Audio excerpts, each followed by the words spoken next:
Hai semua, saya Cikgu Eng. Sekali lagi kita berjumpa. Video ini tujuannya untuk berkongsikan tentang pengenalan fungsi dan cara guna Google Meet untuk pengguna yang tak pernah guna Google Meet.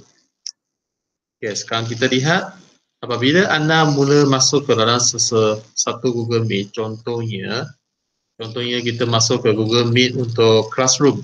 Saya tekan link yang diberikan dalam setiap kelas, maka anda akan masuk ke dalam satu Google Meet.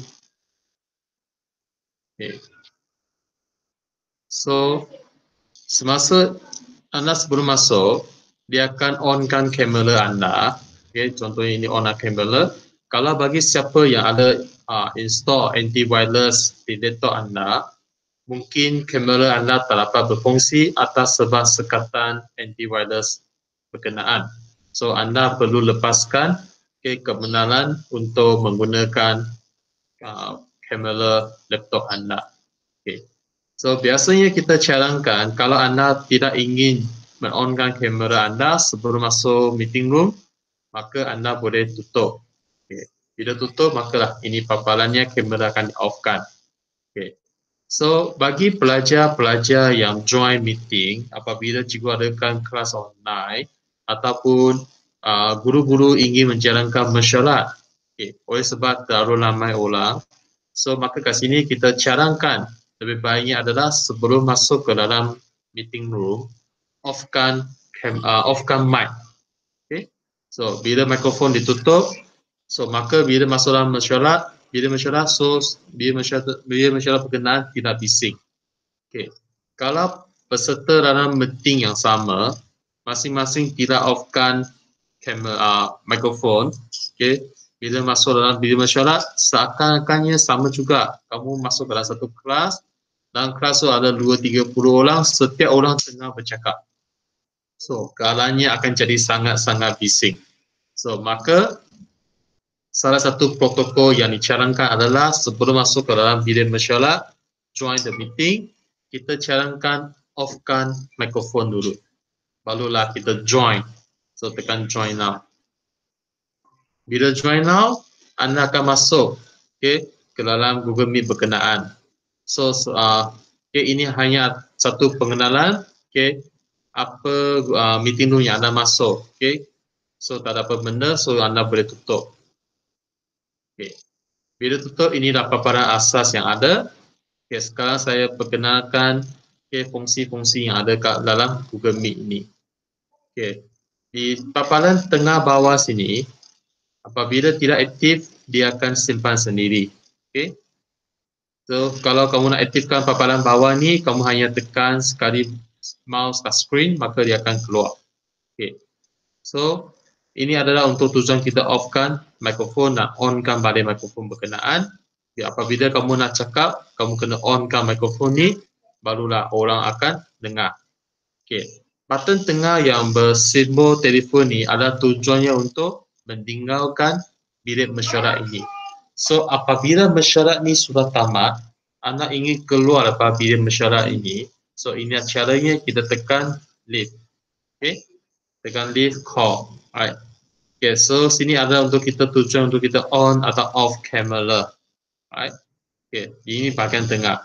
Bahagian sebelah kiri sini hanya adalah maklumat berkaitan dengan Google Meet meeting room ini punya detail, contohnya dia link, dia punya code, dan sebagainya. Alright. Ataupun attachment. Kalau ada suatu attachment yang untuk diberikan dalam semasa mesyuarat, so boleh dimasukkan. Tapi attachment ni kena mendahului Google Calendar. So, biasanya jarang digunakan lah. Itu satu. Lepas tu, sebelah kanan pula ada 3 function lagi. Turn on caption ni tujuannya untuk mendukarkan cakapan kita dalam bahasa Inggeris ke dalam bentuk tulisan. So, contohnya saya boleh try-kan. Saya try-kan kat sini. Same like here. So, if we say something in English, so automatically it will turn into the text and appear in the screen. Right? So itulah caption yang ada. Okay, kalau anda cakap bukan bahasa Inggeris, dia akan keluarkan tulisan juga. Tapi tulisan tu tak dapat dipaham lah. Seperti contohnya sekarang, bila saya tengah cakap dalam bahasa Melayu, maka dia tetap akan keluarkan teks caption berkenaan, tetapi dia ikut sebutan yang hampir sama. So tulisan tu keluar bermacam-macam. Right. So unless, okay, you say something in English.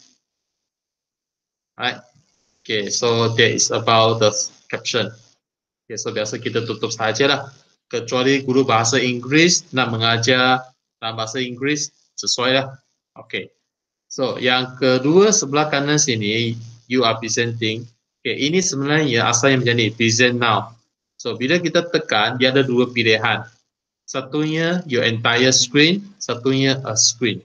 Okay, kalau kita pilih a screen, contoh saya tekan kat sini.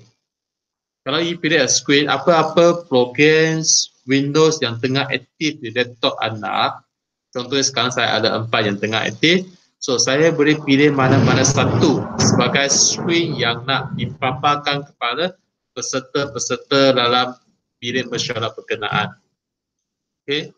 So contohnya saya boleh pilih PowerPoint, maka peserta semuanya hanya dapat lihat PowerPoint berkenaan sahaja. Apabila saya paparan dalam laptop saya tukar kepada program yang lain, contohnya saya tengah search kat internet, saya tengah search YouTube kat internet, so peserta dalam bilik mesyuarat dia tak akan jumpa, dia akan takkan nampak paparan yang lain selain PowerPoint sahaja. Okay, ini tujuannya untuk privacy, okay, bagi host yang berkenaan. Right? Satu. Okay.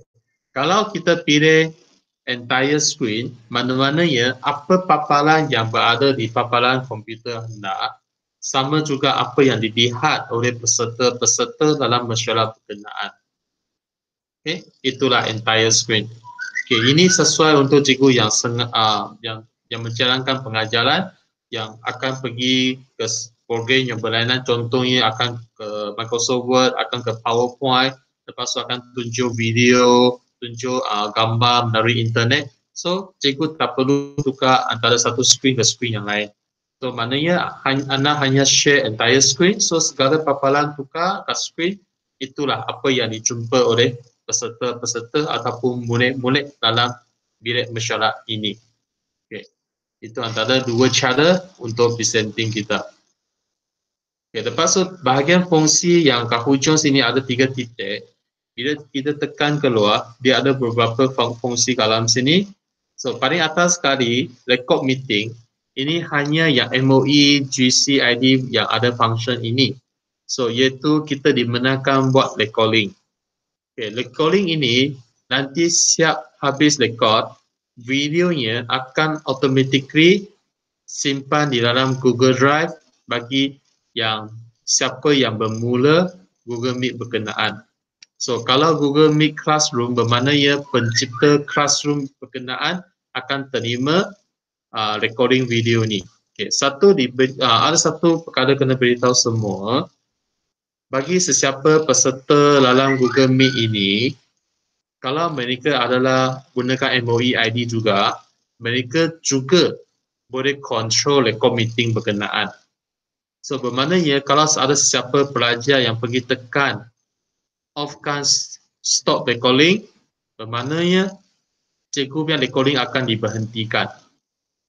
Ini bermaksudnya record meeting ataupun stop recording adalah satu kuasa yang dikongsi oleh semua ahli dalam bilik mesyuarat yang menggunakan MOE GCID. So jadi apabila cikgu ingin melakukan rakaman segala isi kandungan dalam mesyuarat berkenaan dijalankan, so cikgu kena beritahu pelajar jangan pergi stopkan recording berkenaan sebab dia akan ganggu cikgu punya recording. Semuanya adalah fungsi yang sama. Okay. Lepas tu change layout. Change layout tujuannya untuk lihat paparan yang berlainan lah. So contohnya sidebar. Sidebar maka kalau bilik mesyuarat ni ada ramai orang, dia akan keluar kat tepi sebelah kanan sini. Okay, contohnya kat sini, bila saya tekan change layout, oleh sebab tak ada peserta yang lain, maka tak nampak lah. Kalau ada peserta lain, dia akan keluar kat sini kat tepi. Okay. Lepas tu satu lagi, kalau kita change layout pada okay, so dia akan keluar paparan kat tengah yang besar. Okay, semua peserta yang ada, tetapi dia hanya terhad kepada 4 orang sahaja. Ini adalah original daripada Google Meet. Jika cikgu nak lihat semua peserta terpapar kat skrin ini, maknanya cikgu kena gunakan extension, kena download extension. Okay. Pengenalan cara menggunakan extension saya akan kongsikan di video yang lain. Okay, ini hanya kongsikan yang asas daripada original daripada Google Meet yang ada. Okay, lepas tu kat sini ada full screen, ada turn on caption, kat bawah sini sama. Okay, lepas tu bahagian setting ini untuk tujuannya kita setting audio ataupun video. Alright, setting audio atau video, terutamanya apabila ada persembahan video daripada host meeting berkenaan, so kita kena tukar Stereo Max. Stereo Max, barulah peserta kita dapat dengar audio daripada video dalam komputer kita. Okay. So kalau tidak, peserta tak dapat dengar audio berkenaan. So cara untuk aktifkan Stereo Max komputer berkenaan, saya kongsikan dalam video yang lain. So ini hanya pengenalan cara guna sahaja. Okay.